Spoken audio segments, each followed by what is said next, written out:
Serce Jezusa to krynica lubowi. Kali хочеш lubić Boga i bliźniego, uglądaj się u serca Jezusa, proslawляй Його і проси.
Серця Ісуса, у подавання і цання вісного.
Jezu cichy i pokorny sercem, Uczyni serce nasze do Twojego podobnymi.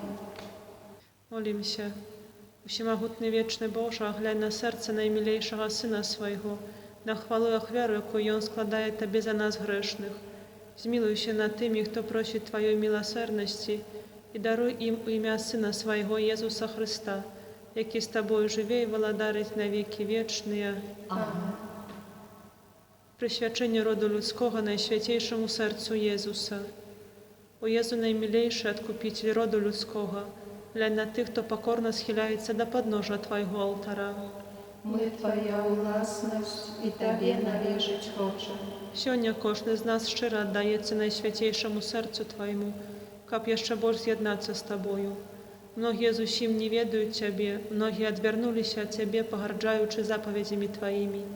Змилуйся над одними и другими, о Єзу найласкавіший, і притули усіх до святого серця Свого. Благодаром будь нам, о Єзу, не тільки вірникам, які ніколи не відступилися від Тебе, але й синам марнотравним, які Тебе покинули. Допоможи, каплятних очей вернулися яни в батьковський дом і не згинули від нестачі і голоду. Будь благодаром для тих, хто помилково ці праздня згоду одлучився від Тебе. Приведи їх до пристанку правди і единства віри, каб хутко настала одна учарня і один пастир, а дари костел Твой безпечною свободою, дай всім народам супокой згоду. Учини, каб на всій землі, від краю до краю, один узносився голос. Хвала Божому серцю, раз якое прийшло для нас збавлення. Йому хвала і пошана навеки. Амин.